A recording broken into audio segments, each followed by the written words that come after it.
Hello and welcome to the show. I'm Martin Willis, your host, and we're here at Podcast UFO. And thank you for joining us this evening. We have a great show for you. We have, first of all, we have PJ Hughes. He's going to be coming up in about 40 minutes. He was at a different location. He's running home right now to get to his microphone and set up over there. Then we have Omar Lara, and he is a witness to the Tic-Tac UFO on the Nimitz. He'll be joining us. And Dave Beaty. Dave Beaty is a filmmaker, and my book made the very best film out there called the USS Nimitz Encounters on YouTube. It's over, I think it's somewhere around 1.5 million views so far on that, and it's a great film. He, because of his efforts in this film, he's having he's getting contacted by witnesses, and therefore is the show this evening. We're going to be talking about that. More coming forward. This is really turning into something. A few listeners say, well, you're doing this Nimitz stuff a little too much, but I think it's a very important case, and I'm glad to be doing this, and hopefully every show that I've done about it, the listener gets something out of it, and I think that's going to be the case tonight. I'm pretty sure it is. And I have Alejandro Rojas coming up in just a minute with the UFO updates. I do want to thank everyone that supports the show. It's an expensive show to do, and I do appreciate everyone that helps out on that. Let me just make sure that we had some trouble last time. I'm going to ask this to the chat if the audio is okay. Hang on just a second. That was on YouTube last time. So I think we have everything ironed out, but I just want to make sure.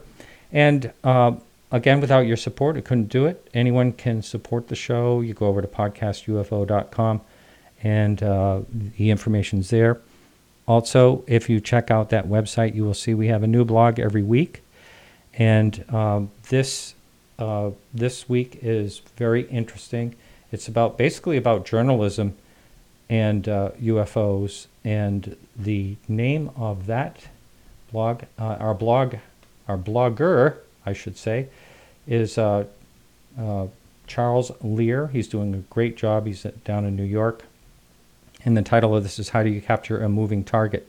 I like that because, as you know, UFOs are evasive, are unrepeatable, and except for a few cases, you never, get another chance once one goes by you. So anyway, it's a great blog. Check it out. Again, we have new blogs every week.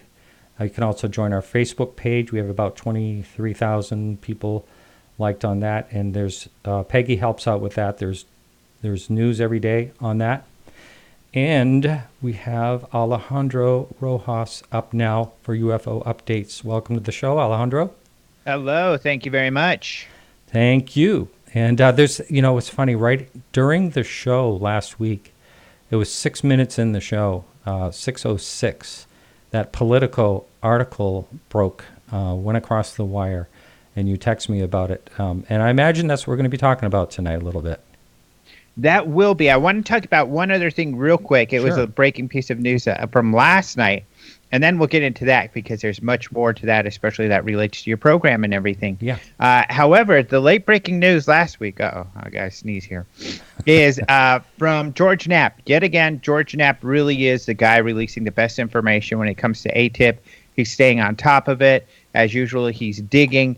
And he got this document. So there's been some people questioning that these FLIR videos from the F-18s came from the DOD. To be honest, I personally feel it's been kind of a silly argument because we have a lot of supporting information, including from a multitude of witnesses supporting that those FLIR documents or those FLIR videos were from the DOD.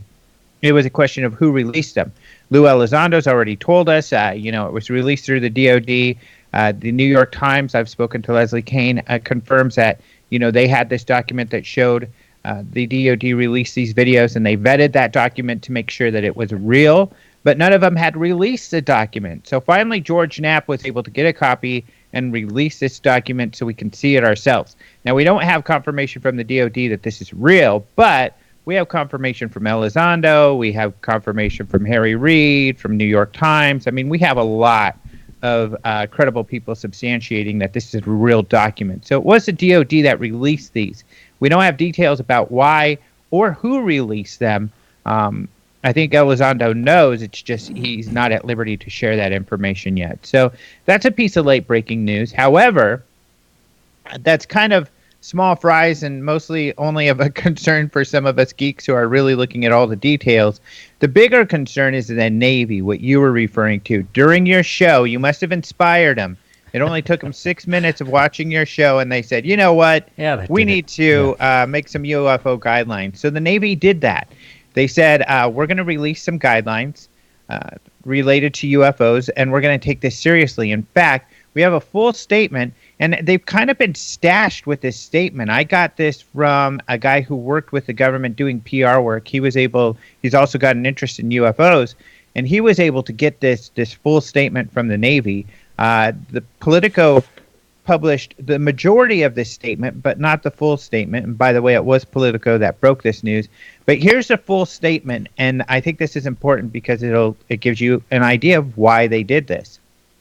There have been a number of reports of unauthorized and or unidentified aircraft entering various military-controlled ranges and designated airspace in recent years. For safety and security concerns, the Navy and the U.S. Air Force take these reports very seriously and investigate each and every report. As part of this effort, the Navy is updating and formalizing the process by which reports of any such suspected incursions can be made to the cognizant authorities. A new message to the fleet that will detail the steps for reporting is in draft. In response to requests for information from congressional members and staff, Navy officials have provided a series of briefings by senior naval intelligence officials, as well as aviators who reported hazards to aviation safety. So they're saying, congressional briefings, these briefings are what influenced them. Also, the reports from the very people you're having on your show, witnesses who were in the Navy who reported, influenced them to come out and to talk about this. They outline it pretty clearly. I've been arguing, and I wrote a piece that you can see at the front page of OpenMinds.tv saying, hey, this is also a direct result of the work of TTSA. Some people disputed that, but in that article from last night, Chris Mellon was a part of it, and Chris Mellon actually wrote to George Knapp a document saying, yes, To the Stars and our efforts were involved with all of this, and getting these briefings to happen, getting these witnesses in front of Congress and others. And so Chris Mellon also confirms, that Tom DeLonge had said this also, but, sometimes people think he's exaggerating. But no, certainly To the Stars and Tom DeLonge deserve a lot of credit, as well as the Navy witnesses who have been brave enough to come forward and share their stories. Alejandro, what do you say to the skeptic, or I've had someone wrote me and they said that this has nothing at all to do with UFOs. It meant just, threatening, like from a hostile country or something like that. Yeah, there's a lot of people who make claims like that, but I think that, it's like a lot of these claims. It's like the claim about the FLIR videos and where they came from, or this claim that even ATIP has nothing to do with UFOs. To me, they're silly. I mean, you need to justify what you're saying. And on our side, when we're saying like ATIP was part of is all UFOs, we have plenty of substantiated information to say that. We have credible information. We have the guy who started the program, who got the funding, Reed. We got the guy who ran the program. We have people who were hired to work on the program all telling us this. As far as when it comes to the Navy, I think if you read that statement, it's pretty silly to say otherwise. Now, people have to remember also a UFO is an unidentified flying object. That doesn't mean that it is alien in nature. Some skeptics have said that, but that's not the truth at all. If you hear any of these people, it's something that we haven't identified. We don't know what it is. It demonstrates, advanced characteristics that we don't have anything, or at least known, that can do those sorts of things. So there was a great article written by Tyler Rogaway about all of this, where he examines it, and he says what we have to take from this is two things: that this is real, these aircraft that are performing these incredible feats, they are real. This is really happening. We can't ignore it anymore. Now, it could be advanced aircraft, and it's a good step for mainstream to take, because now they have to examine that. Does it fit? Is there anything in our arsenal, or are there any technologies where a craft can go thousands of miles an hour, demonstrating technology that would take the power of several nuclear blasts, like the SCU report has estimated. So, next step, we got to look into that stuff. It's a UFO. It's unidentified. So it is something that we don't know what it is. So now this is about examining what it is. So certainly, all of this UFO information that's been coming out, the TTSA, all of this is supportive of this. So it is looking into unknowns. The topic we're going to be speaking of tonight, one of the things I've heard a number of times by different people speculating, saying, it's probably secret, military, black ops, and which could fit for some of it, but not all of it. For one of the things in particular that I'm thinking about is not only the G-forces and how it held together with these massive G-forces, but also the no witnessing of any sonic booms. That's something that a lot of people don't think about or talk about. But when something is shooting off at, say, several thousand miles an hour, you'd always hear a sonic boom. And how does it defy that? That's another big, huge mystery right there. No, those are all of the scientific questions. Is that when an object that has a mass is moving at a great speed, you're creating G-forces, you're creating stresses on the object. For instance, it doesn't take too many G-forces for an F-18 to start to fall apart. Something, I can't remember the numbers. I see you went over it, and I've written about it, but I can't remember it right now. I'm sure some of your witnesses would remember, or Dave Beaty might remember those numbers. But, it's something, let's say a dozen. It's somewhere around 7 or 8 or something like that. But the point is that what we're observing here are G-forces that go well beyond that. So we are looking at strains on materials that we don't have the sort of materials that can take those sort of strains, let alone propulsions that can move something at those speeds or move them in the way that these are exhibited. So those G-forces are really important. The strain on the material of whatever this is would be tremendous. Not only that, like you mentioned, of course, they would be creating sonic booms if they're going above the speed of sound, but we're not seeing that. They also would be expending large amount of energy. So, for instance, a rocket. Rockets are they're propelling an object, a large object, very quickly. And in order for us to do that, we have to have these controlled explosions, essentially. And you can see the results of this energy being emitted, but we see no results of any energy being emitted, except for, one can argue, the small heat that we're seeing coming from these objects, because these were infrared. They were heat, looking at the heat of the object. So you do see some heat, but a very small amount of heat, as opposed to the large amounts of heat that you would be seeing generated from these things. So, the scientific questions are really tough to tackle. And even taking that perspective that it is human-made, which is possible, the technology that would need to be applied, at least given what the SCU has looked at, would have to be extraordinary. These technologies would have to be extremely advanced. So, especially not to have sonic booms or some of these other things that we've talked about. So, yeah, you're right. That's what's so jaw-dropping. That is what's so mysterious about all of this. Right. Well, looks like we're at about the end of our time. Did you have anything else you wanted to pop in there? No, I think those are all the big stories. Of course, you can see them on the front page of openminds.tv. There's more and more coming out about this, but I think what this does, this Navy news, it justifies what you've been doing. I mean, I think it's terribly important to talk to as many witnesses as possible. I haven't been doing that, but that's because people like you have been doing a great job at getting to these witnesses.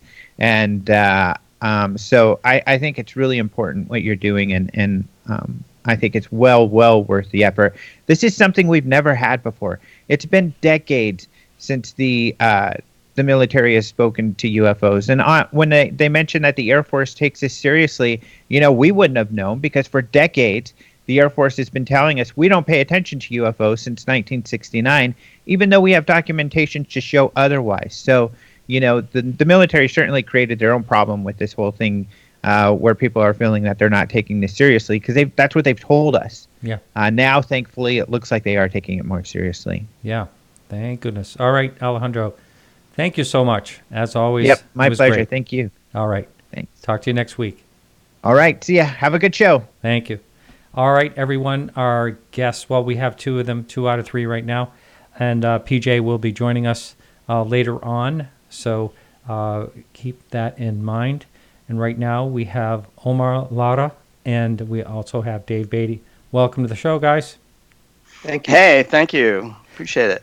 So let's see, one at a time here. Omar, can you first give a nutshell about your position during 2004 in the Navy, and your background real quickly, if you would? Sure, no problem. In 2004, I was a aviation fuels second class, basically a petty officer second class rank, and on board the Nimitz. On board the Nimitz, I was an aviation fuels technician. Basically, what I did was monitor the fuel system, do maintenance on board, and monitor the defueling and fueling of all embarked aircraft. Okay. Omar, it's a shame you're on a Mac and everything. We just can't figure out how to get your camera going. So when you're talking, I'm going to pop over this picture of you in Navy uniform. That you were very young then, right? When was that taken? I was probably about 23 at the time. Yeah. I'm 41 now. Yeah. And Dave Beaty. Dave, why don't you give your background? Yeah, sure. As you know, I'm a filmmaker, but my day job is video and teleproduction, which I've been involved in for over 20 years. Before that, I was a television journalist, spent the first 10 years of my career covering local news in New York and then down here in Florida. When I came down here in the 90s, I joined the local state section of MUFON, and I was a field investigator for several years. Didn't have too many big cases here, although my mom lived in Gulf Breeze while that whole Gulf Breeze thing was going on. I used to go up there and visit her. And I've always been interested in the topic.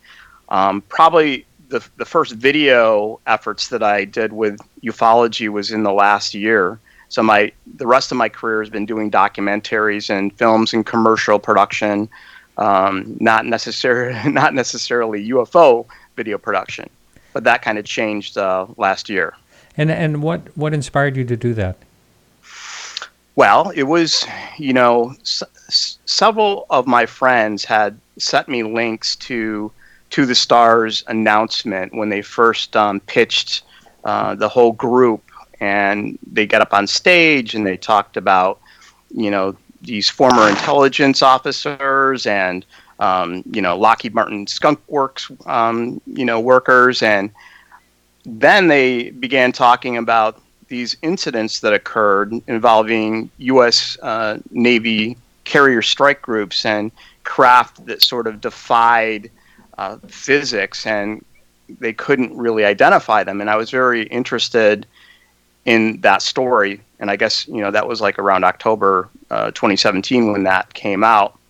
So a bunch of us began researching and trying to find out more about that particular case. And it wasn't soon after that we tracked down the Fighter Sweep article that had been published in March of that year. So back in March of 2017, written by a former fighter pilot named Paco Chirichi. And in this article, he lays out in detail the entire incident. And it was kind of a trade magazine for fighter pilots and aviation enthusiasts. So not many people had heard about it. And up until that point. I think that was a story that was told around the bar.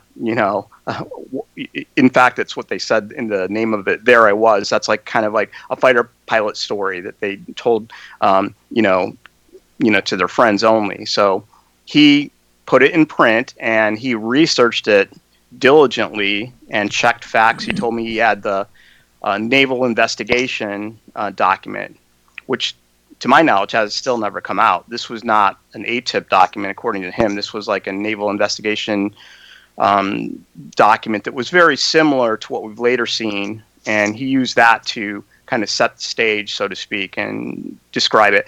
And when I first read that article, I mean, I saw it in video. As a video guy, I'm like, wow, this is making a really cool documentary. I could picture it and got the gears going up here, So that's how it started. Yeah. And the film you created looks very high quality. And usually when you see a film like that, there's major funding and all that. Is this something you undertook all by yourself, or did you get some backing? No, when I first started thinking about it, I realized that, it would be very difficult for me to get sponsorship for something like this. I didn't have anything lined up. And over the course of several months, especially after the New York Times article came out in December and it started getting more popular, I considered how I could do it on a shoestring budget, because I do have a skill set that allows me to not only do video editing, but I'm also a DP, a cinematographer. In my past, I studied electronic music, and I also do computer graphics. I'm not, that's not my full-time day job of doing CGI, but I know how to do it, and you can see it in the film. So pretty much using that skill set with other resources I've used and that I can pull from, I decided that I'll just work on this for fun, because I really wanted to see it myself.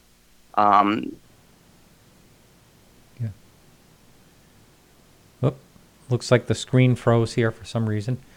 All right, Dave, I'm not sure if you can hear me, but you are frozen in time. And so we may have to try to pull you back on Skype and see what happened there.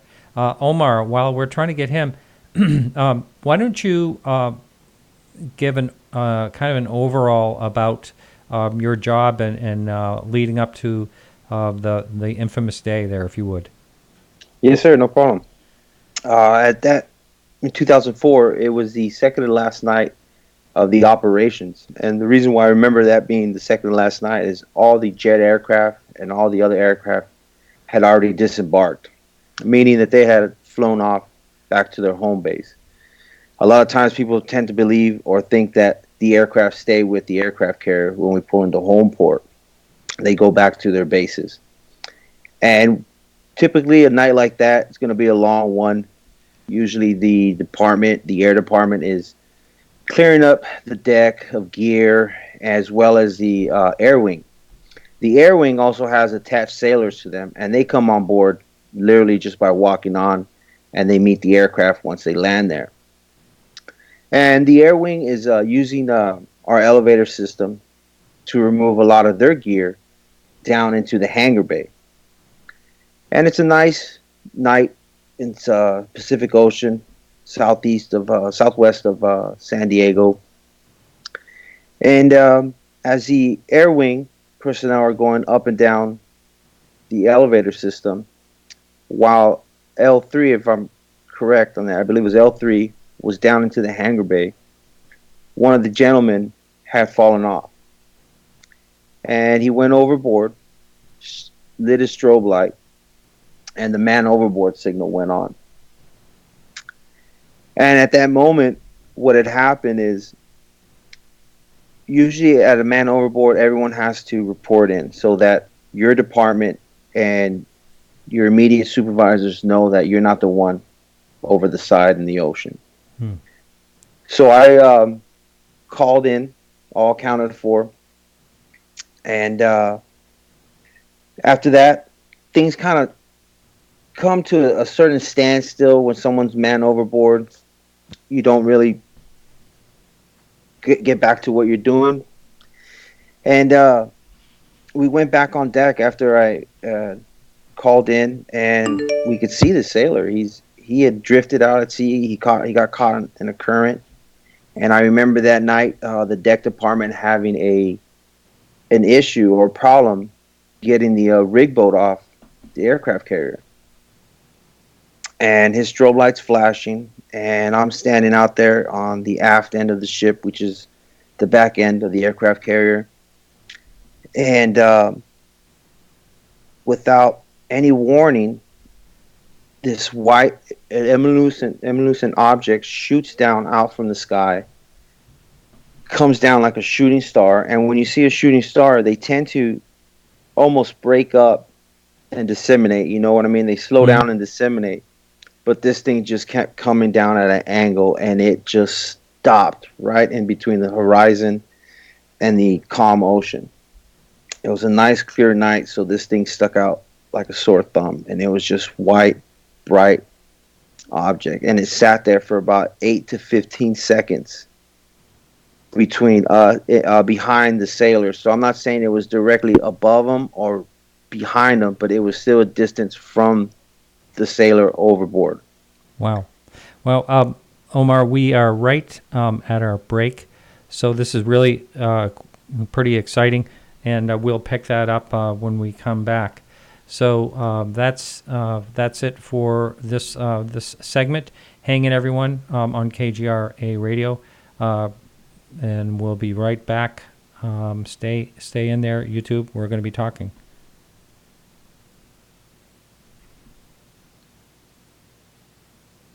All right, we're clear. Martin Willis, and there's just about 4 minutes and 10 seconds in this break. All right, thank you.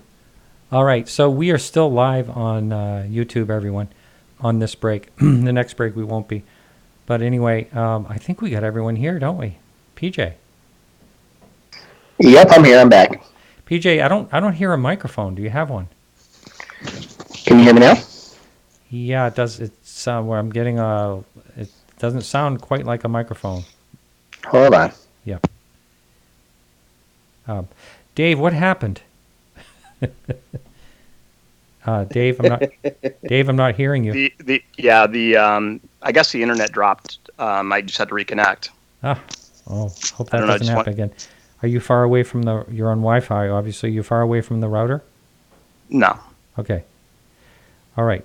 So, PJ, how you doing? Good. How are you? I guess that's a microphone. You have what type? You have a microphone in? I had a microphone in, but I just took it out because you couldn't hear me on it. Oh no, I could hear you. It just didn't sound like a microphone. It almost sounds a little better now. So we're still live on YouTube. So why don't you introduce yourself, if you would? Name's Patrick Hughes. I was an avionics technician with VAW 117, the Wallbangers. We were on board Nimitz during what Dave has called the Nimitz Encounters. I never actually saw the Tic-Tac myself. I speak for Roger, who was one of the in-flight techs who was airborne during Fravors intercept. He saw the Tic-Tac. He can't come forward because he has signed an NDA and has security clearance concerns, but he has confirmed quite a few things with me. He did see the Tic-Tac. It did form up with the Hawkeye during that flight. But more specifically, what I can speak for is after the Hawkeye, which was airborne during Fravors' intercept flight, came back, the Air Force came and confiscated a lot of the classified material off the airplane that records stuff during the flight, and that's where I come in, is speaking to some of the backstory of the actual situation. Yeah. So we're going to be, when we go back live, we want everyone over at the radio station to be able to hear that too. So we'll kind of go over all that. But were you actually on the Hawkeye? I mean, did you fly in that? Not in this case, but I have flown in it plenty of times, yes. Yeah. That's quite, can you describe what that is exactly? I mean, it's got this major radar dish on the top of it, right? Yeah, I mean the Hawkeye is essentially it's an airborne early warning and control aircraft. It's frequently called the quarterback of the air group. Huh. Almost nothing happens in the battle group without a Hawkeye present, a Hawkeye airborne, and a Hawkeye controlling things. The radar and the cooperative engagement capability were two of the big assets. Links up the battle group, allows everybody to see the same picture. And is it because being up in the sky, up in the air like that, is that it gets more of an overview than you could on the ground, off a ship? Is that the radar in general is a limitation is line of sight. You can only relatively see to the horizon. You can't. The higher up you are, the further you can see. Just like if you, with your own eyes, stood below a tower and looked, you're only going to see so far. You climb up to the top of that tower and look, you're going to see that much further. Yeah, I got it. Yeah. It's the same principle. All right. I think we're going back, aren't we, Race? Race, are you there?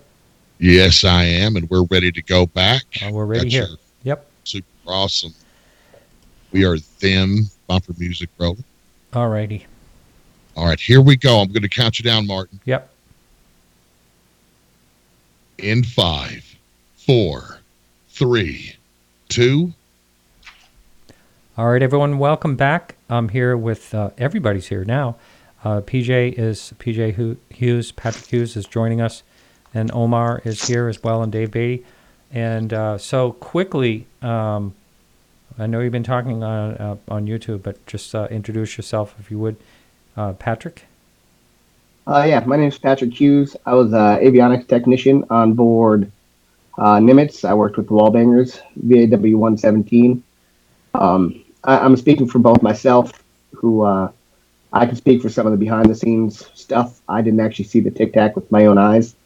But I'm also speaking for Roger, who is one of the in-flight techs who not only was airborne during Fravors Intercept, but who also saw the Tic-Tac form up with our Hawkeye during that same time frame. Now, this has been kind of a mystery to me, and I don't know if, Omar, if you want to chime in on this too, but how come some people were made to sign the NDA and some not? It's a puzzle. My honest opinion has to do with the CEC system and what it was capable of seeing, what it was linked to, what it was tied to. The amount of people who actually had visible access to that is a lot less than who actually saw the object. So that's my assumption is the Hawkeye saw a lot of data. We would have seen data that not necessarily everybody else could see. That's the only reason I can think of they would have NDA'd the crew that was in the Hawkeye and not everybody else. Yeah, I mean, David Fravor, was he? Obviously, he's talking about it. I don't think that he had to sign one. I don't remember hearing that discussed one way or the other. But he also wouldn't have seen the CEC data. That's true. He wouldn't allow it. CEC. And so you think that the data is more, let's see, incredible than a visual sighting? Because of, and I'm going to try and steer clear of tactics and capabilities of what the system can actually do. Yeah. But CEC is essentially a data link. It links the Hawkeye, which is the only airborne asset that has CEC. It links to Princeton, it links ground stations, and it links Nimitz, and some other stuff all together. And they see a giant instantaneous picture of everything that's happening. Not everybody has access to that. Other sensors feed into it, but not everybody can actually see what the CEC system has. And it's a game changer as far as what information that has. And the Princeton would have recorded it, and it does it automatically. The Hawkeye doesn't always record it, but I know it was recording because I always hit record before I got out of the airplane. And odds are the Nimitz, even though it was tied in, it probably wasn't recording because it wasn't a high priority for them. I see. Okay, so Dave, can you kind of go over how this whole thing happened where, PJ and Omar and other witnesses, I'm sure you have said other witnesses have gotten in touch with you over this film, right? Your film. Yeah, that's right. I mean, you're talking to two of them right here tonight. your audiences hearing their stories simply because they at some point saw my movie. And in that, I had asked any military personnel that had witnessed not just this particular case, but any military case, if they wanted to talk about it, to get in touch with me, and that, I would respect their privacy and so on, and not use their name if they didn't want, if they wanted to remain anonymous and so on, that I promised to do so. And I've kept that, I haven't, like, anybody that doesn't want to, like, have their name or even their story told, I haven't done that. But PJ reached out to me, I don't know when it was, back in November or so, telling me that the story that you just heard. And I think at that point I asked him if he had any other, friends that were there during that time. And, sure enough, like, several weeks later, his friend contacts me via email. And, just bear in mind that I did check these guys out as far as their military service records or their separation papers, their DD-214s. A lot of these strike groups have cruise books that every few years when they go on deployment, they create these, hundreds and 300-page yearbook, so to speak, that has photos of every single crewman and their rank and what department they're in. So you can also easily go back, and I just made sure that, the people that were contacting me, if they said that they did something, that I checked it out and verified that. And in some cases, I would have multiple people that were corroborating each other's stories. So these two gentlemen, told me their story. And then later on, actually, I think it was probably just in March, that Omar emailed me as well and told me the story about the man overboard and the kind of incredible nocturnal light that he witnessed towards the end of that workup. Right. And that's not all. I have like dozens and dozens of other sighting reports that have really nothing to do with the Nimitz. Some of the other witnesses that I've been working with came out individually that weren't necessarily related to my film, such as Kevin Day and Gary Voorhees. Those two sailors I became acquainted with outside of my film. I see. Omar, right before we were going into break, you were telling us about your encounter. You saw this thing come down right down to the water and just stay there. I think you said something like 8 to 15 seconds, and you don't know. You said you didn't think it was right over the sailor that had gone overboard, but it was over in that direction, was it? Yes, sir. It was. I would say it was directly behind him, and it was nowhere near the sailor that was overboard. His strobe light was still flashing, and between those 8 to 15 seconds, while the deck department was still struggling to remove the rig boat from the Nimitz, one of the sailors that were on that sponson with the rig boat literally turned the spotlight to try to illuminate this object. So there's a witness there as well. And as he turned to try to illuminate it, it lasted maybe 2 to 3 seconds after he did that, and it went back to the sailor. And then maybe a few seconds shortly after that, that's when the object took off at an incredible speed, just as fast as it came down. It went right and it went left, but at an angle, maybe at an acute angle or a 90-degree angle. And at that moment, it just shot right back up into space where it came from. And when I mean shot right back up, I don't mean as you would witness a space shuttle launch. You could still see exhaust fumes, and the space shuttle is traveling at an incredible speed, but you can still generally follow it with your eyesight. But with the movement of this object, you literally have to move your torso, and you have to look up just to keep up with this thing. And there was no sonic boom, no trail whatsoever, and it just took off as fast as anything I've ever seen on this, faster than anything I've ever seen on this planet. Now, did you see the actual shape of it looking like a Tic-Tac, like the other ones, or was this more like a round object? What did you see? It was definitely roundish. Compared to the stars, I would say it was like maybe the size of a quarter. It was a nice clear night. Mm-hmm. So you could see it. I mean, even if it was, well, after the fact that you saw it shot down and then plant itself there, it was pretty visible compared to the night sky and the stars. But as far as Commander Fravors' description of the object, I didn't see anything. As far as I wasn't as close to it as Commander was, and this thing just moved at incredible speed, and that's one of the things I'll never forget. And Omar knows Commander Fravor, by the way. I think that he worked with him on Nimitz in his capacity, with the jets. So I had encounters with Commander Fravor almost at a daily basis. If he was there in his office, I would turn in fuel reports. Basically, it's just a breakdown of how much fuel each aircraft, or actually each squadron, was using in pounds, not in gallons. And it's just like a general breakdown of how much gasoline or JP5 they're drinking, basically. And it was, a good morning, sir. How are you? And I have to be very respectful, and of course, respect his rank and stand-up individual, if I remember. And do you think your encounter was approximately the same, dateline as when he had that encounter? Did he actually, was that a known thing when these encounters were happening? Well, no, sir, not for me.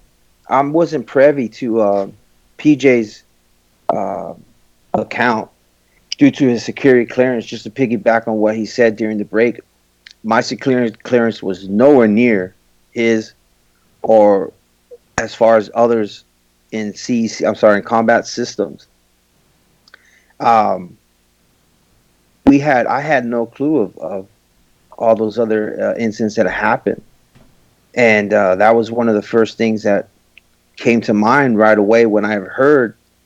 I believe it was Jeremy Corbell. He came out with it first on a George Knapp interview, and I happened to be listening to that. Only the fact that it wasn't until 2016 that I had just got done reading Annie Jacobs' book of Area 51. She mentioned Mr. Knapp, and I got back into the UFO subject and just kind of started trying to figure out maybe what did I see, or maybe someone has insight into this object with this incredible maneuverability and technology. And when I heard Mr. Corbell mention it, I literally just jumped out of my seat at the middle of the night. I woke up my family, and there had only been maybe 5 people that I ever told in my lifetime since that incident. And that is when I reached out to Mr. Corbell. And then a few months later, I remember he had mentioned that he has Bob Lazar's video coming out, as well as Skin Rocker Ranch. And I think that just kind of took precedence over his work and his daily life. And then I saw Mr. Beaty's video, and I said, maybe I tell this gentleman my story, and hopefully we can get some other witnesses, because I was not the only one that saw this thing. I mean, there's a gentleman right next to me, and I won't release his name because he's still active, and out of respect to him, his service time, and his family, and close friendship, I won't say his name. He saw this object too. But no, sir, I mean, there was no information out there in regards to, hey, we're chasing these UFOs, nothing like that. But PJ, of course, they knew about it, but not me, because I had no security clearance like that. But was this on the training? Was it on the same training session off of San Diego in 2004? Yes. It was the same time? Yeah, same time. Wow. We did go out to sea twice in November. And I believe Mr. Beaty is researching the deck logs for that particular night. Right. We have a FOIA request in right now for the Nimitz deck logs. The ones that were already produced didn't go up to the end of November. I believe, I think that they went up to like November 16th or something like that. And Omar related that he believed that this event might have been the last night before they went back to port. So that would have been later in November. So we did go back and resubmit to try to get the rest of those logs, specifically looking for that man overboard so we could correlate the date when this event happened, which I think is kind of an interesting thing. And the other thing I wanted to ask you, Omar, is because, you are on the ship, do you ever remember any sort of scuttlebutt that, they were playing the X-Files, or that there was any cartoons, or anything like that around that period? Do you recall? I remember they kept playing that movie with Will Smith over and over, and then they even played Close Encounters of the Third Kind, I believe. That was I don't know if it was that one, but I do remember that Will Smith movie being played. Men in Black. Yes. No. Oh, 4th of July or whatever. Independence Day. Yeah. Yes, sir. Day. He was a jet fighter pilot. Yeah, Independence Day. That's so all. They were busting you a little bit there. Wow. So when this happened, first of all, I'm going to ask you, you said there was someone beside you, and I wondered if you had an approximate idea how many other people witnessed it.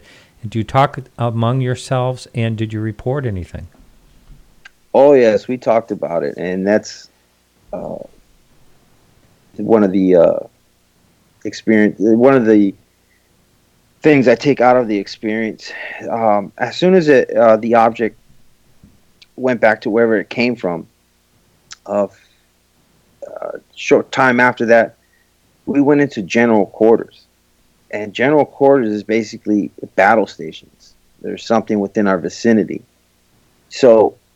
Not only the eyewitnesses in front of me, which probably were about, I'm going to say 5 to 8 or 10 people.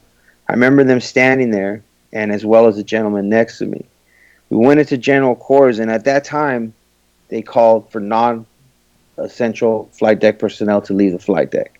Basically, what's going to happen is we're going to launch, and we had the Alert 6 on standby. And the Alert 6 is a jet aircraft that's sitting on the catapult system while the catapult system is charged, ready to go. In the jet aircraft is a pilot, and he's going to get ready to shoot off and maybe chase this thing, but he wasn't going to catch that object. And shortly after they called for flight deck personnel to leave, before I could even don my cranial and put my goggles on, they called it off. So they didn't launch the jet aircraft. So I know that combat systems had to have seen this object, because I don't think they were going to do a man overboard drill. I'm sorry, a general quarters drill during the actual man overboard. I don't believe they would do so.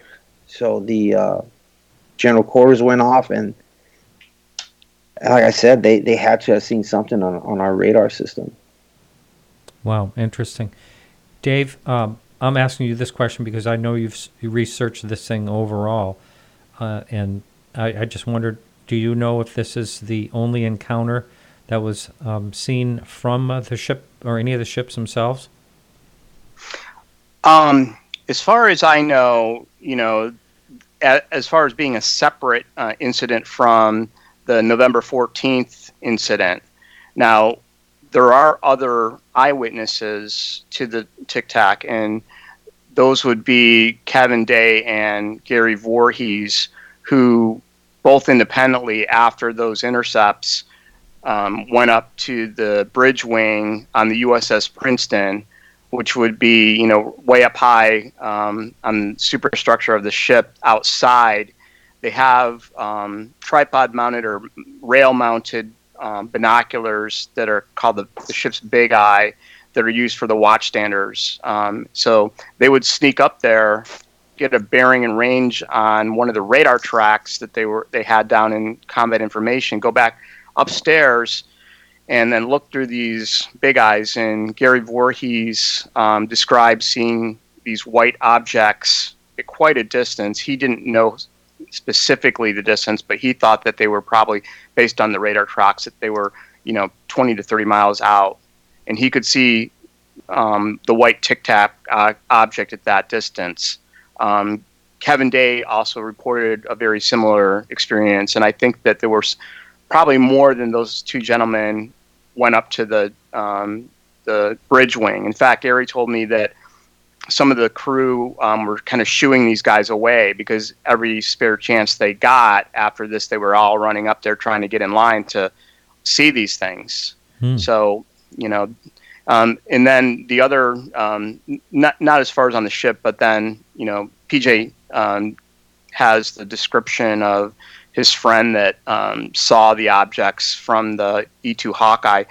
And again, that particular story has never been told. If you look in any of the official documents from To the Stars, from the ATIP, these people were never interviewed by any officials in that capacity. So when they're telling me that story, it's never been in the press. And in fact, you'll get people saying, no one from the Hawkeye squadron saw the Tic-Tac, because I read the report. It's not in there. But I'm saying, no, there's a witness here, and there's a corroborating witness that says that they did. Now, PJ and I have tried to reach out to some of the other flight crew that were there. So far, we've been unsuccessful, but there's 5 people in that airplane, and, if one person saw it, he says that the whole flight crew saw it. So there's probably some other witnesses out there in that airplane.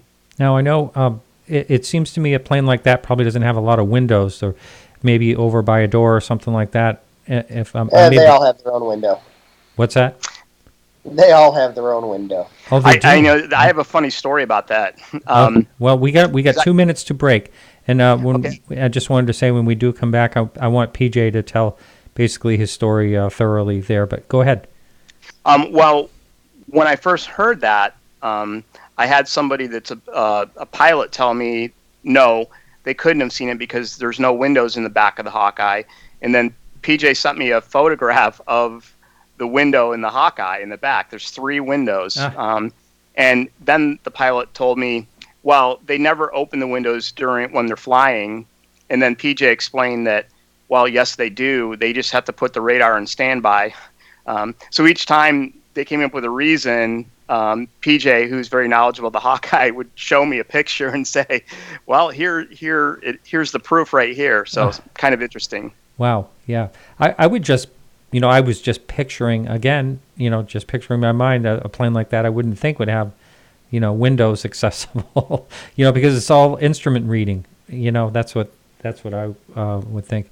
But let's see, we're going to be, why don't we head into break now, since we're at this bridge here. We'll go into a break, and then we'll come back and we'll continue. And when we do come back, I'll have PJ tell his story, basically. All right, everyone, so hang in there. We'll be right back right after this break. All right, welcome back. This is Martin Willis, and we have 3 guests tonight. We have Dave Beaty, we have Omar Lara, and PJ Hughes, or Patrick Hughes, and we are talking about the Nimitz, USS Nimitz UFO incident. Fascinating story, if you ask me, overall. And, I forgot where we were when we went to break. But I did say, what I do remember is that I wanted PJ to tell his story.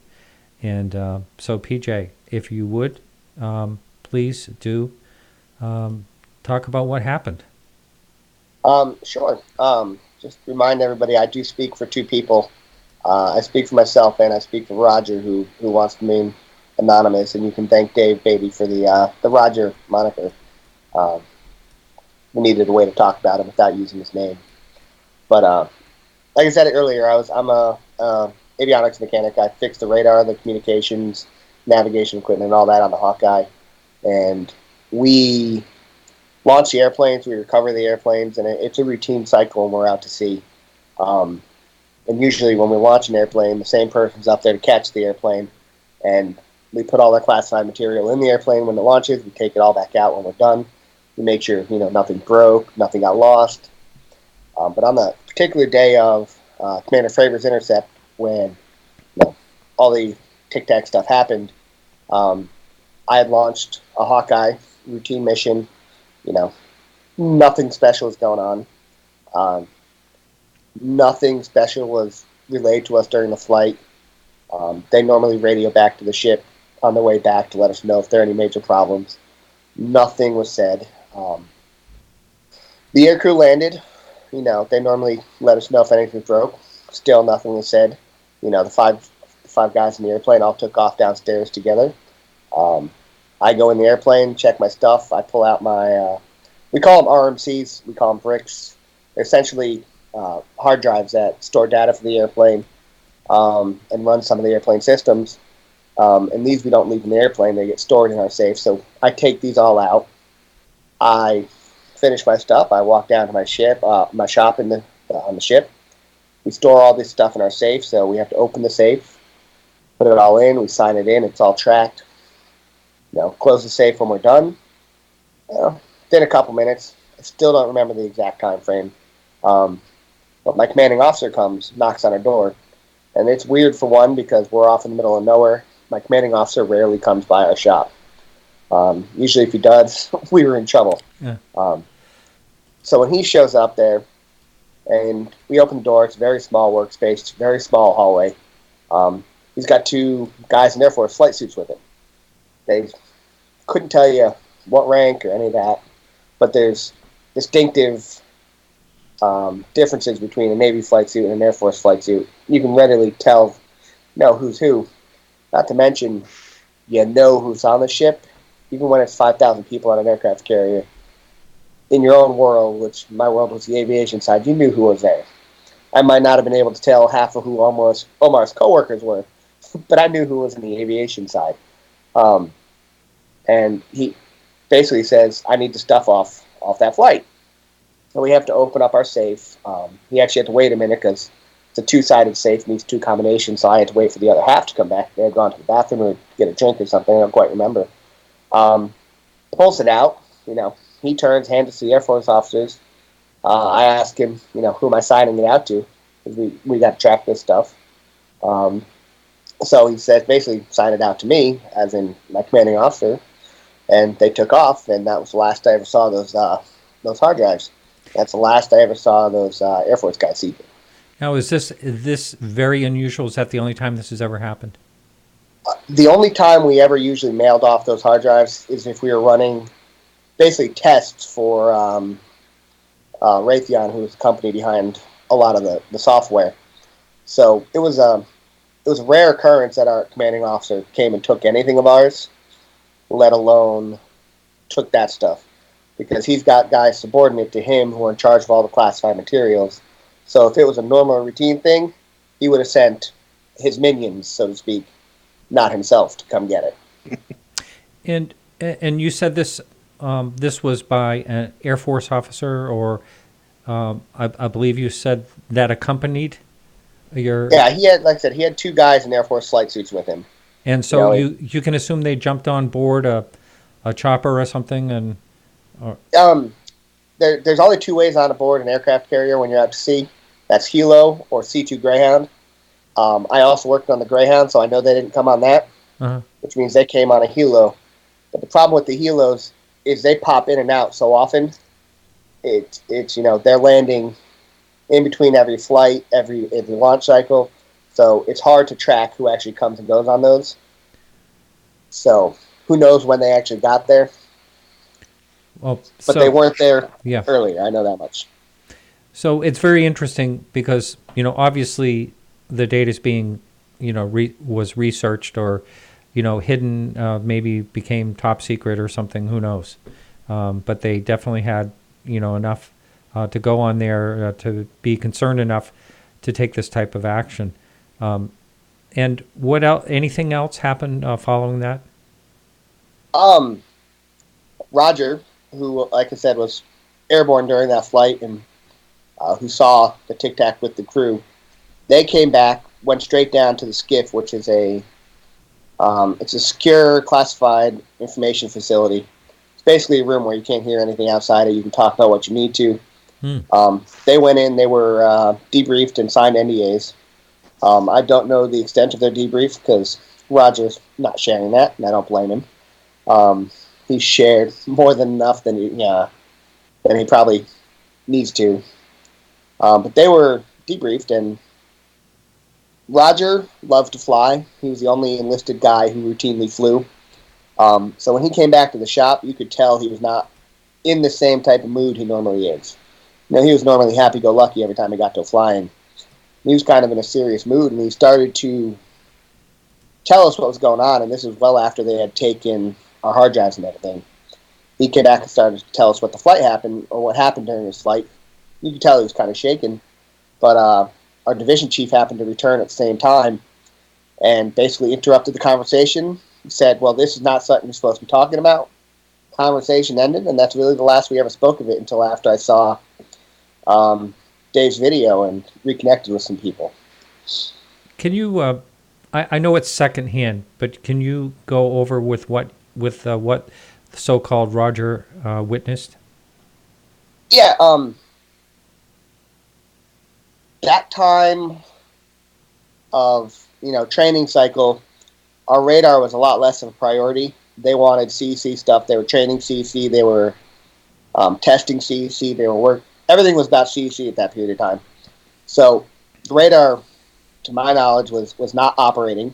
It was on, but it wasn't operating, which means those windows were open. Even if the windows in back were open, the cockpit's fully open. They have almost a 260-degree view out of that cockpit with how much they can see between the windows. So people would have seen stuff. But according to Roger, the Tic-Tac kind of formed up with them for 5-10 seconds, long enough for them to kind of get a good look at it, and then just peeled off and went about its business. And I was never aware of that from Roger at the time. Like I said, this didn't come until we had like a nice long conversation after the fact. Mm-hmm. Mm-hmm.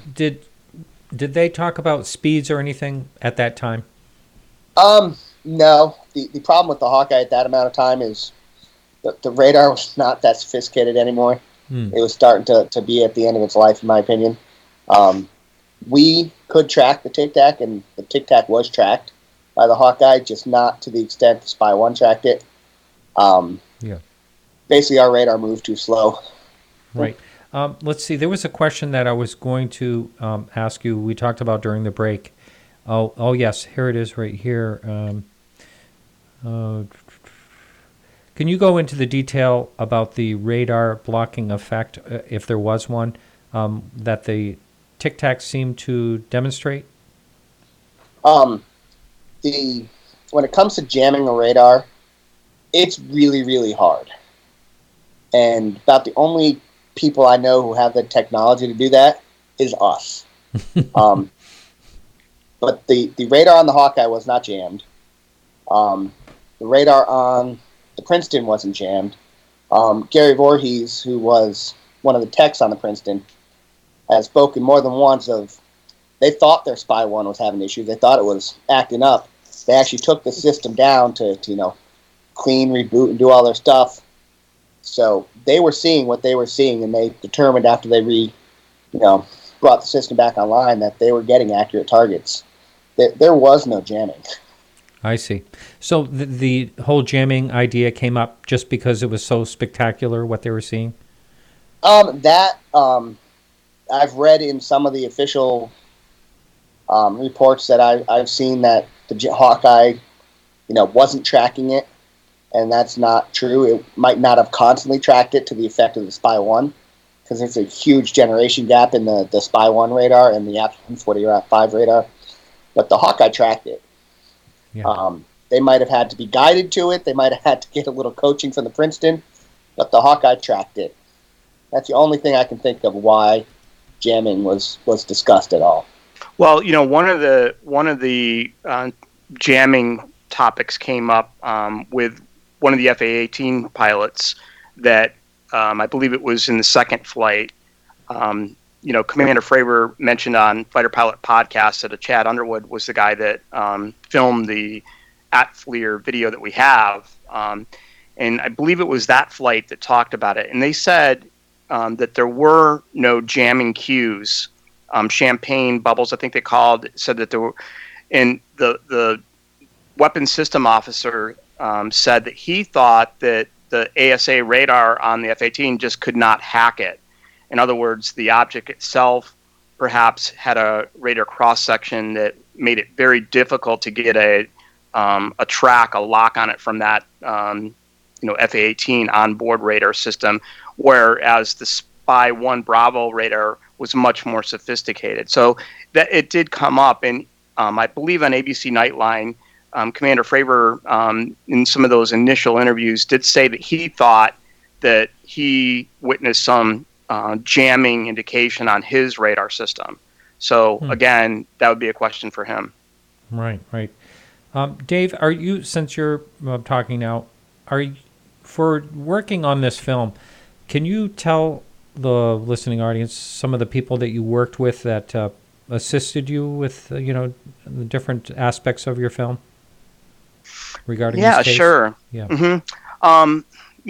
Going back to the very beginning, I tried to reach out to everybody that I could. I did try to identify the flight crews that were there in the beginning and find out who was in each airplane. Of course, we know that, in some of those reports, the names are redacted and that those individuals did not want to come forward. I did find out that, the pilot of the second jet of Commander Fravor's flight was a woman who does not want her name to be used. In the backseat of that plane was Commander Jim Slate, who appeared in several media reports. So I did reach out. Several of those individuals helped me a little bit. It was kind of difficult to pull information from that side of it. When Senior Chief Kevin Day arrived in kind of my world where I could contact him, he was very open to helping me with questions that I had, because in doing a recreation, I wanted it to be as accurate as possible. Yeah. And that's not only, the position of the ships, where things were, the location, the radio calls, for instance. His assistance was invaluable, helping me to come up with, what the Princeton air controllers were saying to the pilots, what would have happened, because initially the Hawkeye would have had control of Fast Eagle.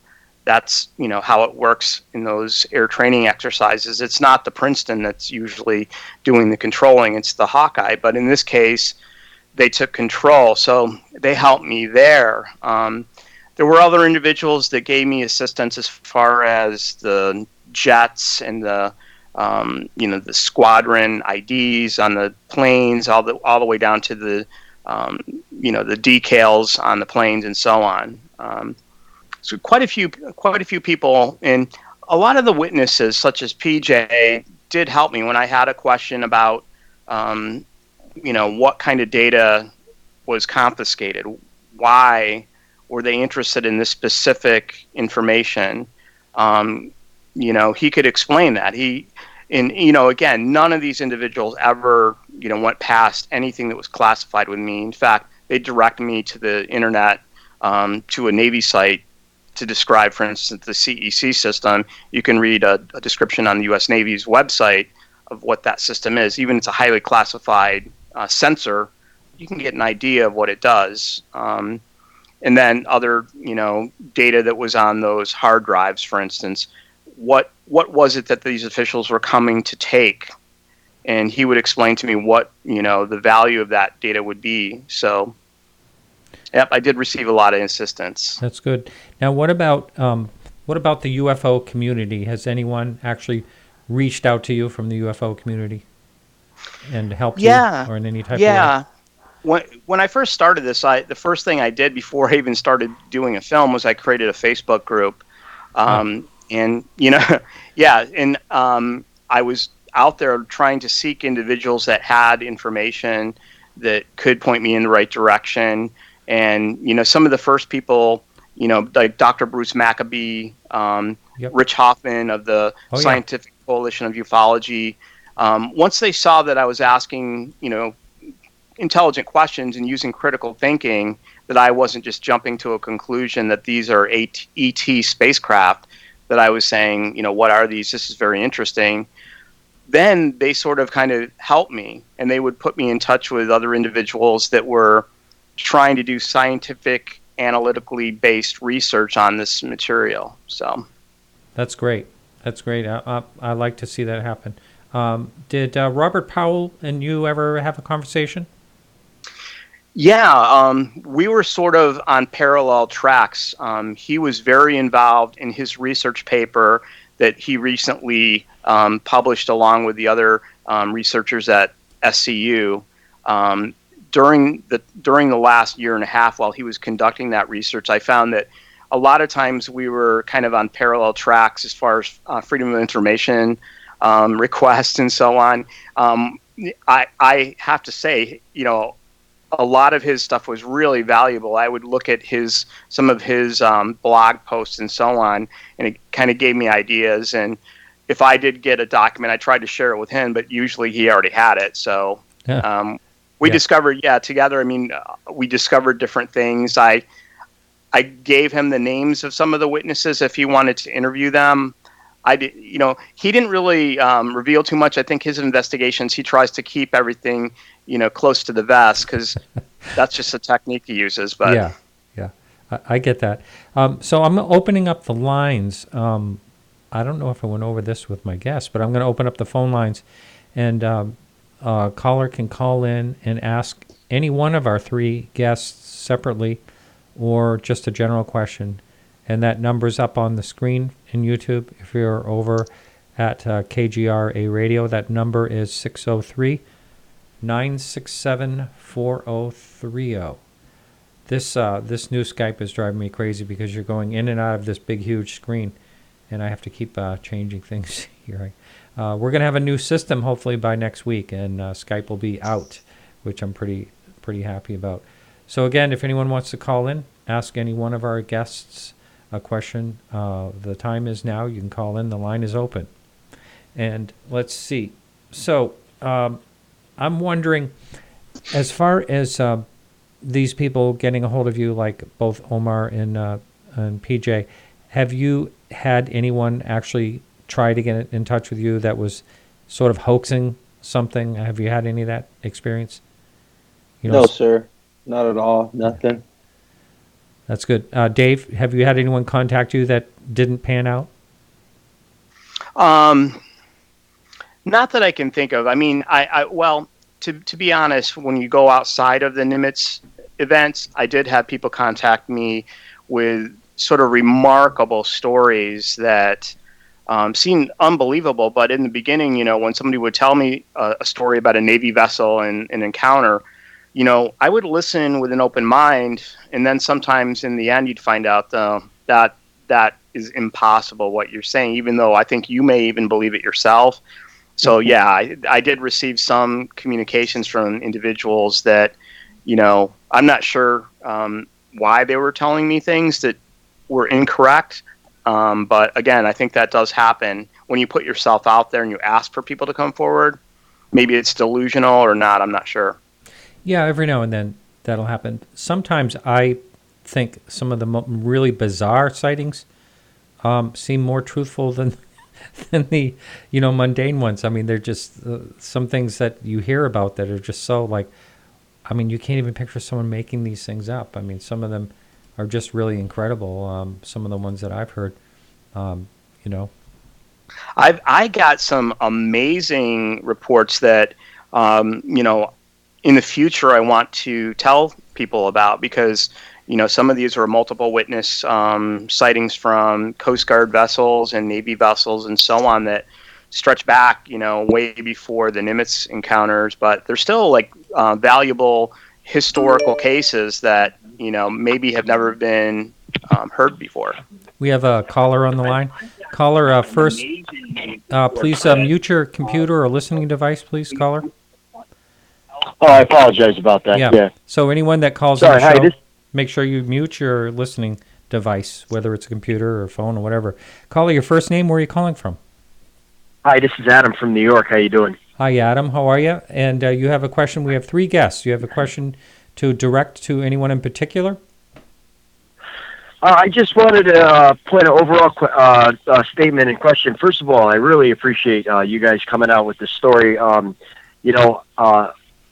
was into it. I got back into this thing from the New York Times article in 2017, and I just wanted to ask you guys, being that this is an actual real phenomenon, real subject, what can we do to kind of get this information out more to the public? Because I kind of feel like it's almost all of our responsibility to make this a more credible subject, and I feel like I can't help but to feel like it's still, looked at in kind of a not a joke way at this point, but I've had a lot of conversations, and I just want to know what you guys think about what I can do or what we can do for our parts to spread the story so other people come out and make this a more credible subject. That's my question, basically. Thank you, Would David. that be okay if I answer that, Mr. Willis? Yes, go right ahead, Omar. Adam, you said your name was, sir? Yes, sir. Yeah, if I would have known of the subculture of the UFOlogy, the minute I got out of the service, I would have jumped on it and told someone this story. That was the thing. I did not know of any avenue to take. I didn't know of Mr. Beaty or shows just like this one with Mr. Willis and Alejandro or any of the thing. Like I said, it wasn't until I read that book by Annie Jacobs in 2016 that I knew of individuals named such as George Knapp, and then I started digging in and finding shows like this and reports of incidents such as mine. So I that's a good question. I really don't know. I don't think it's talked about as much as mainstream. It pops up and then it'll definitely go away just as fast as any other news story that pops up. True. Dave, go ahead. Yeah, one thing that I would say, and I know other people have been doing this, is when we do have news reports that come across our feed, for instance, the U.S. Navy's recent announcement that they would be implementing procedures and policies for service members to report these incidents, and that was reported in Politico and other, major news organizations. It's a very serious, discussion, and you can always share that. I mean, social media is so powerful these days that if you do share it, with the people say, take a look at this, and it's not. I mean, when it's coming from that source, I think it's more readily digestible than like a tabloid or something like that. And there's other ones. Last week, Tyler Rogaway, who's an aviation journalist, came out with a really interesting story on the U.S. Navy's policies, on his site called The Drive. So again, that's a very critical thinking, mainstream piece of information you can share with people. Other people have said, right. Even my video, they've shared with other people, because a lot of people don't even know about it, even though, in our kind of circle, we know all about it. And people say, oh, stop talking about the Nimitz. We're sick of hearing about it. But yeah, I mean, I think not everyone even, if you went out there and polled people, we're a very small percentage of people that have ever even heard of it. So yeah. Well, I just want to let you guys know that I did share. I do incessantly. I did share the information. It was a lot. There was a Fox. They even did a thing. Tucker Carlson did it last week on the new Navy policies. I shared that, and I shared the Politico story and the Tyler Rogaway. I shared that, and I just want to let you guys know, man, that I'm doing my part as just a regular civilian putting a story out there. And I want to thank the men for their service to this country. I think it's just so important. So I hope there's more people like me out there trying to do this. I just think it's important. That's all. I just want to let you guys know I'm trying to get this story out there, and I hope just more regular people continue to do the same thing. And Martin, your show is great. I tune in every week for it. So thank you very much. Thanks a lot. Thanks for the call in. Thank you. Yeah. Yep. Bye.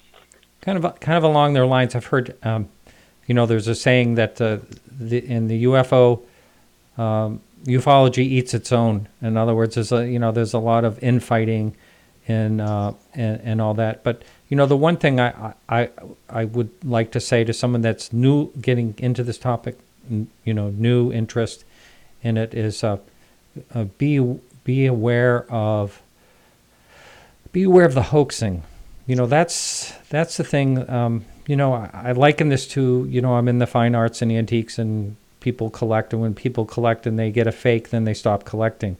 And it's kind of the same thing in ufology. If someone's interested in the UFO topic, and then they look at something and they, oh my God, look at this on YouTube, and it ends up being CGI, they say, oh God, I'm not going to bother with this anymore.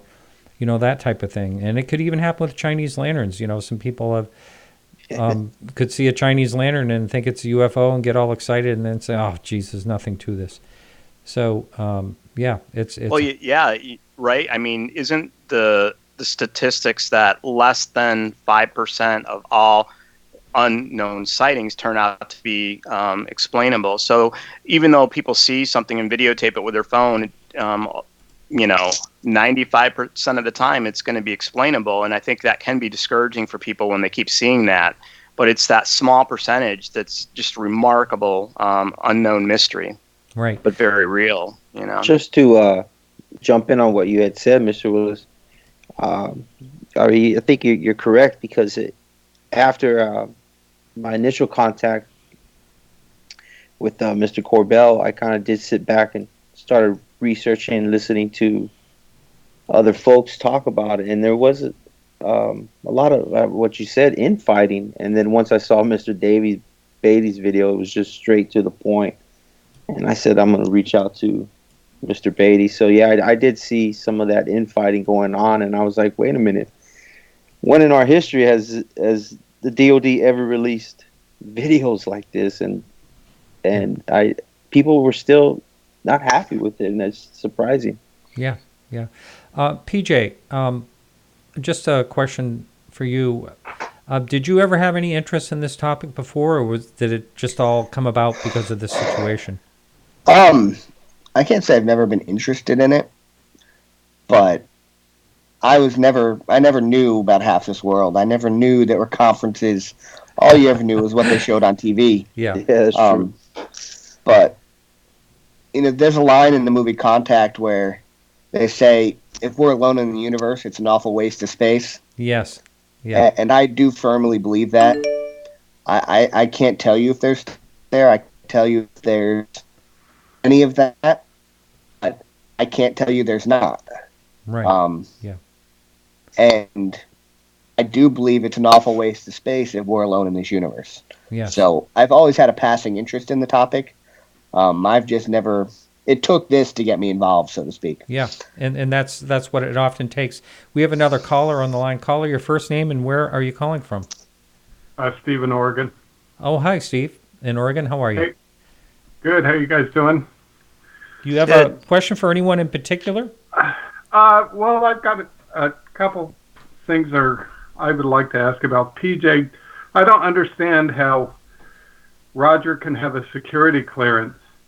I mean, have signed an NDA, and somehow he's allowed for you to relay information. I mean, that's a complete disconnect for me. I'm going to put it two ways. You said you're speaking for two people. Yes, Roger is a real person. Roger is... Who signed an NDA. Yes, Roger is still active in the government industry. If Roger was not, I can almost guarantee you Roger would be talking about it himself. But he's got a family to be concerned about, so he's got to keep his mouth quiet. What Roger has told me is not, and this is between a conversation I've had with Roger, what Roger has told me is not what he, it's very basic. It's not what he was told not to say. What they were debriefed about has way more to do with than I was flying and something came up next to the airplane. You know, that's a very basic statement that I could have proved without talking to Roger. Yeah, that just doesn't make sense. This thing where you say, you know, I know a guy who was there. I know a guy who was a witness who told me everything. So I can tell it to you, you know, secondhand. But supposedly he signed an NDA and he's not allowed to. So I don't. I mean, it is secondhand. It's been confirmed by a conversation between him and Dave Beaty, so it's not right, just that would be a violation. That would be a violation of his NDA. I can't say you're wrong.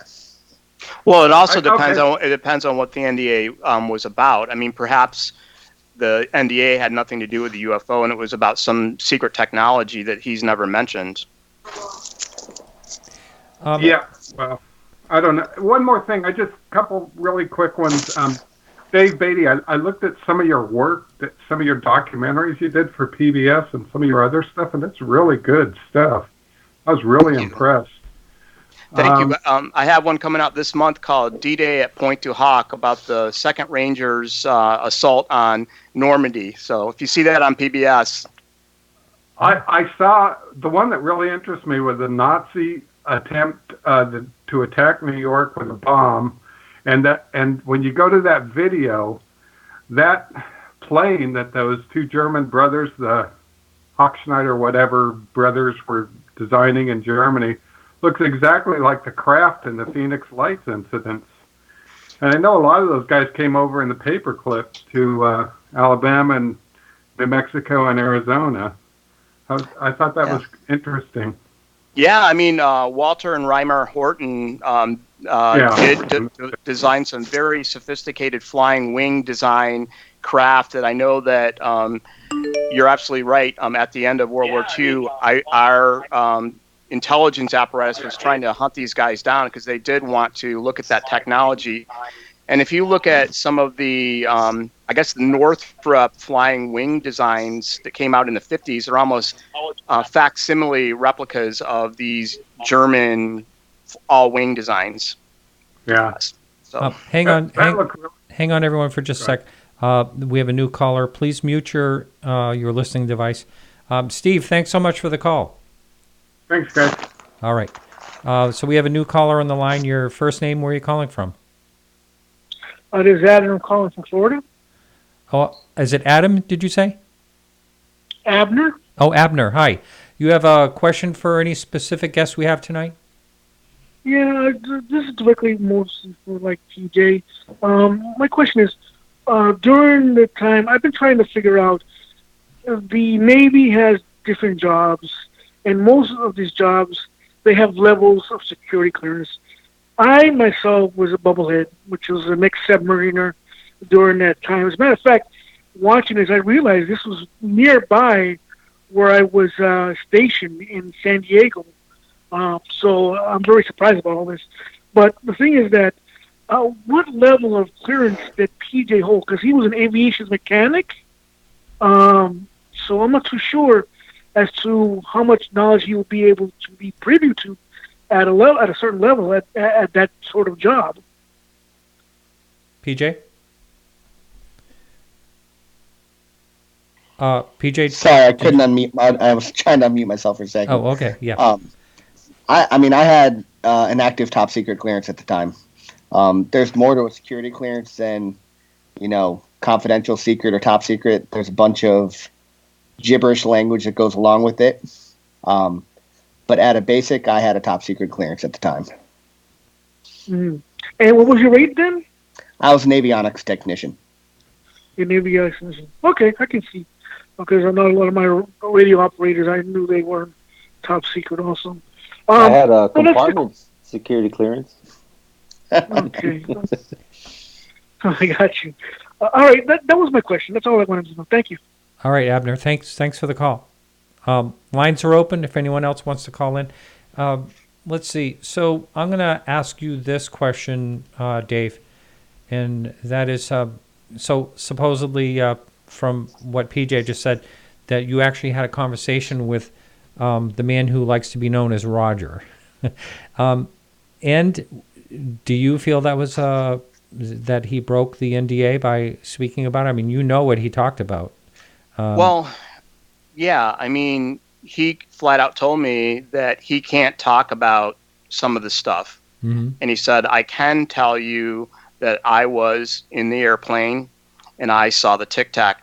And pretty much that was all he revealed to me. In fact, I tried to ask him some more questions, and he flat out refused to even talk to me at all. And, you know, even in all this stuff, I mean, all these witnesses that have come forward that may have been involved in classified sensors and so on, I asked him, I said, did anyone, first of all, ever tell you not to talk about this stuff that you've revealed here? And they said, no one ever mentioned it to us that we couldn't talk about this UFO encounter that happened. And I said, in the last few months or the last 6 months since you've come forward, has anyone ever approached you behind the scenes and said, okay, stop talking about this? And they said no. And they also told me, every last one of them, that if anyone official ever did come to them and say, okay, guys, you know, can it? We're not going to talk about this anymore, that they would all go black and go dark on it immediately. So, I mean, I think that they are all patriots. In my conversations with them, they love our country, and they would never do anything to jeopardize any secret information. I think that they're just simply talking about an unknown aircraft that this event that happened. So. Yeah. Okay. We have another caller. Caller, your first name and where are you calling from? Hi, Martin. This is Linda from New York. Well, Linda, how are you? Is this the Linda? I'm very good. Yeah, this is the Linda. Yeah. Linda Zimmerman. Yes. Yes. Welcome to the show. Thank you. I really appreciate Omar and PJ coming forward. And I have a question about the man overboard, since this object seemed to be closer to him. Has he been identified and interviewed? To my knowledge, ma'am, no, he is not. And as far as the proximity to him and the object, it was quite a distance. But I don't know whether or not he saw it. That was okay. That was something I was wondering too. If the person ever talked about it, or if he actually saw it when he was in the water, because you have the open sky in front of you when you're in the water, and the ship over to one side, and that's it. You can see a vast area. He was quite a distance too. I mean, that's the farthest man overboard I had seen a guy drift as far away as he did. He must have got caught in the current too, and as well as the aircraft carrier was at a coasting speed. As far as what knots, I couldn't answer that. Linda, you're still doing your show, I'm assuming? Yes, thank you very much. I am still doing UFO headquarters, and we're actually doing a special on Pine Bush in a couple of weeks, because the Pine Bush UFO Festival is coming up on May 18th. Right. So since you're on, I'll let you plug your show, and people can listen to it live, can they? And it's Sunday, right? It is the second Monday of every month on Hudson River Radio, and you can listen to it on podcast anytime. But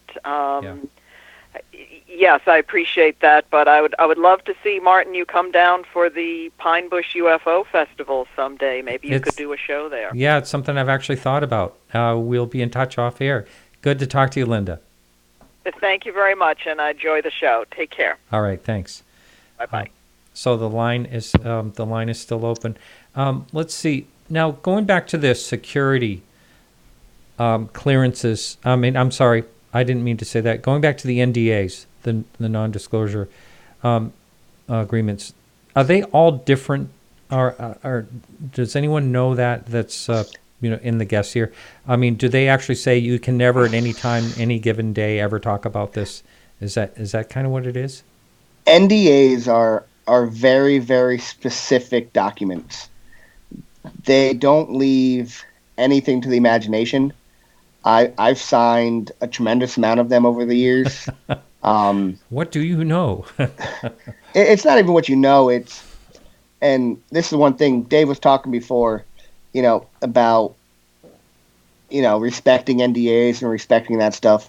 Dave has been absolutely tremendous in respecting the boundaries that we've set, because quite a bit of this, to explain some of it, you start getting into, tactics and capabilities of certain systems, and that's stuff that, we can't share, and he's respected that. He's taken the information we've given him and worked with it. He's never, ever tried to push the boundaries of what we can say or can't say. That's good. I've signed, basically every time I transfer, I've signed an NDA. Every time I left certain stuff, I've signed an NDA. And they're all very detailed on what you cannot say and what you basically, it's about what you can't say, not what you can say. And there's not really any guesswork in those. Is it perpetuity? In other words, you just can't ever talk about it, ever, ever, ever? No. If the topic or the gear or the equipment or the subject of the NDA has been declassified by a higher authority, it kind of null and voids the NDA in most cases. There are cases where you can just never talk about it. But like I've signed NDAs for equipment and gear that's gone in the airplane that at one time was held a certain classification level, and 2 years down the line they determine it's no longer, doesn't need to be this kind of classification level, so it gets downgraded, and now that becomes a part of normal conversation because you can now talk about it. So there are cases where they are forever, but there are also plenty of cases where it's not. Wow. Okay. So, Omar, I'm going to ask you this question in particular. When you saw this object, and, you talked to you did mention that you did speak to other people that witnessed it, what was your thought about what you were actually witnessing? Did you think it was a technology? Did you think right away that had to be, something not from this planet, or what was going through your head? Definitely, it wasn't. The object was nothing I'd ever seen in my 10 years on board aircraft carriers, from jets. Even at supersonic speeds, when jets are moving, you can follow them at a distance when you can still view it with your eyeballs. Mm-hmm. But at this distance, from whatever this object, for the distance from the aircraft carrier, you literally had to move your torso and actually look up to see this thing leave.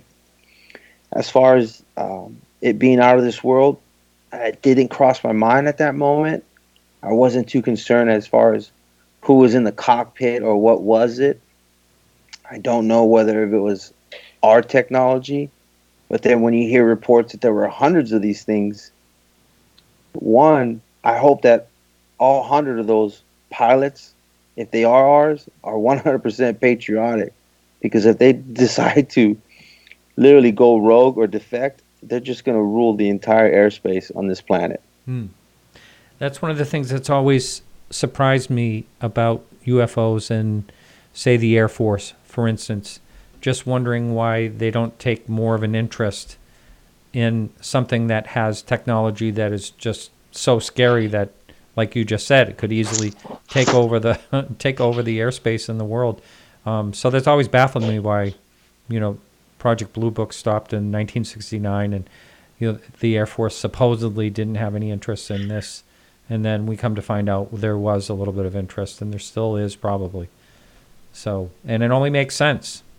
And that's true. I mean, even the individual next to me. See, after the object had left, I went back into flight deck control, and there was this eerie silence amongst those who had just walked back in with me. And one of the guys tried to break the ice by saying, "What the F was that?" And I kind of turned around to look at him and just kind of laugh. And when I turned around to my right, I looked down, and there's a sailor with his hands folded, and he was in prayer.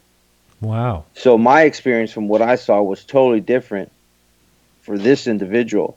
Mm-hmm. And it bothered him to a point where he had to get into prayer because he did not know what he was witnessing. Yeah. And even going back into my work center, my shop, I refer to him as ABF. He was there, and we had a general conversation. What we just see, what was this? And he's like, you don't believe in that stuff, do you? And I'm saying, maybe I do now. I mean, what was that?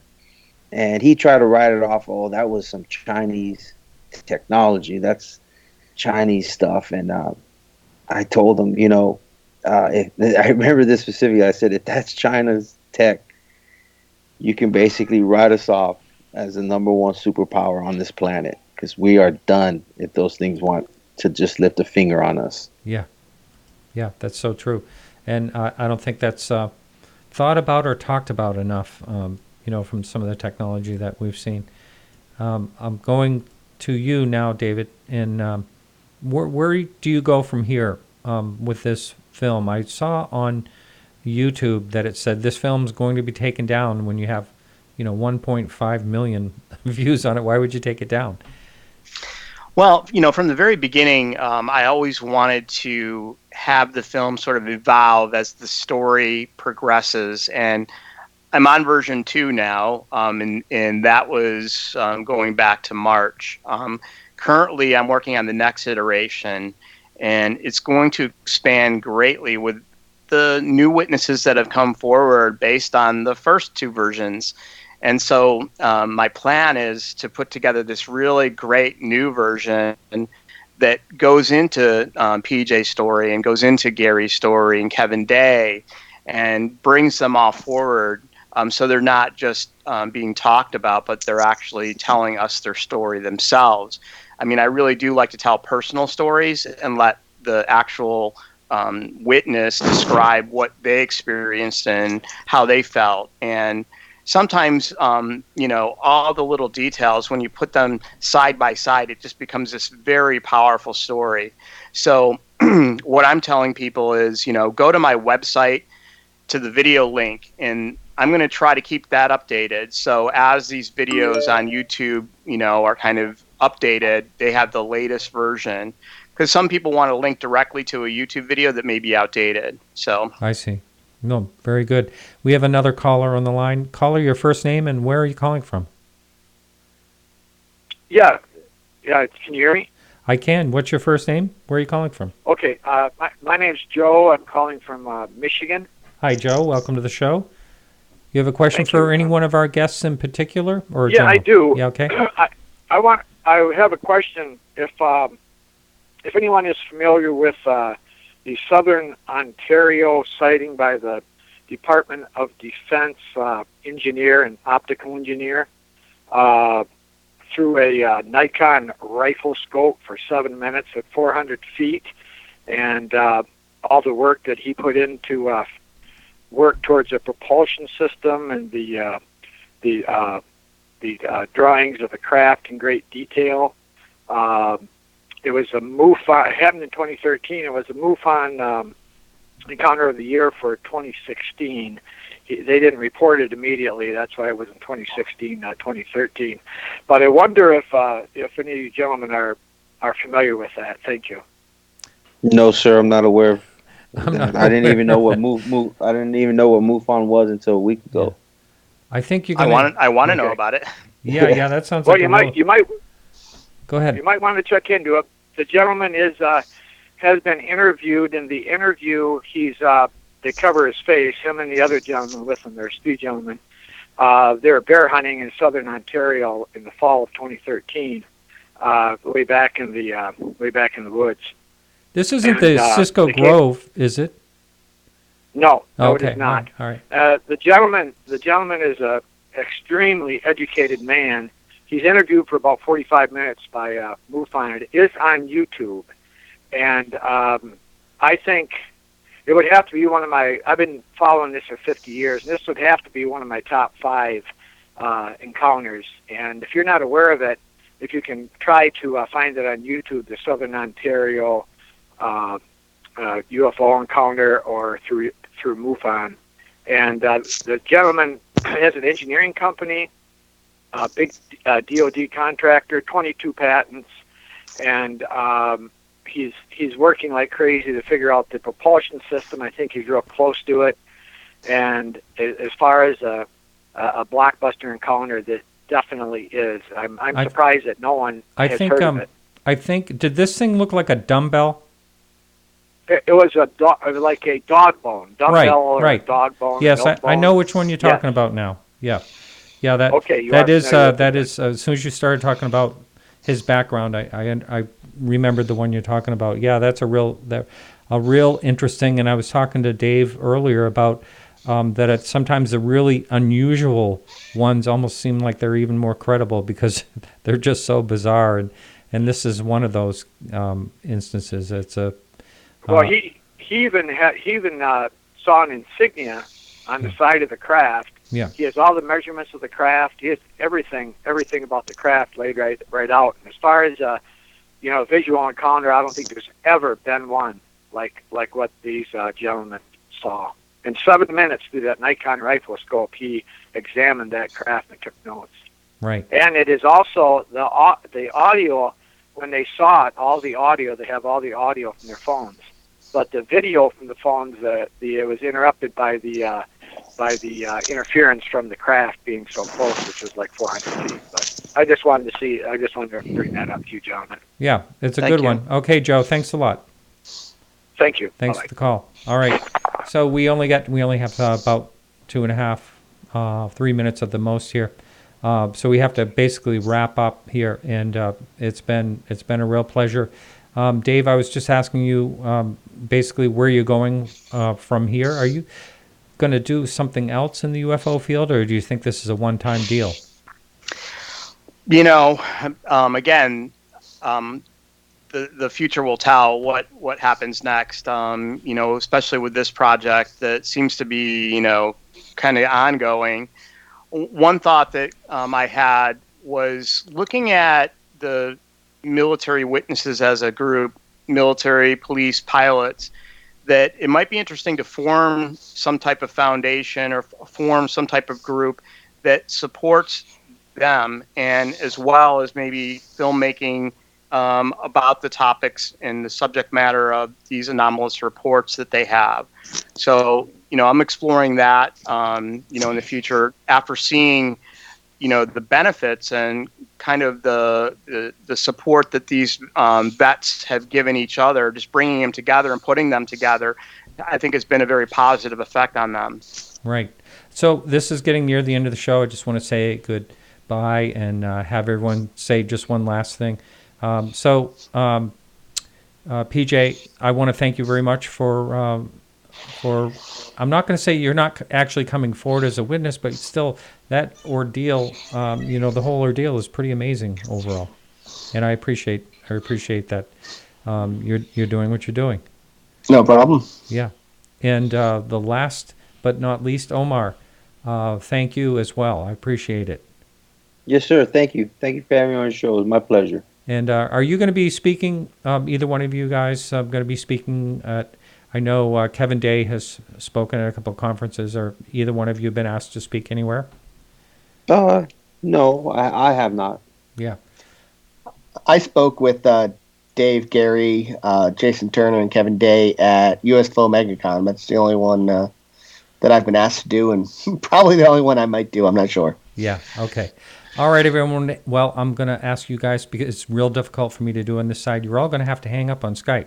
And I want to thank you so much and really appreciate it. And again, I want to thank you all for coming forward. And also, Dave, I want to thank you as well. Yeah, thank you. Appreciate it. No problem. All right, everyone. Have a good night. You too. We'll see you soon. All right. Yeah, see you soon, possibly. Very possibly. All right. All right, everyone. So that is it for our show. Thank you so much for listening. Next week, we'll be back with Paul Carr. And I also want to thank the people that help out in the background and Peggy for managing the Facebook page and all that. And that's it for tonight. And remember, everyone, to keep your eyes to the sky.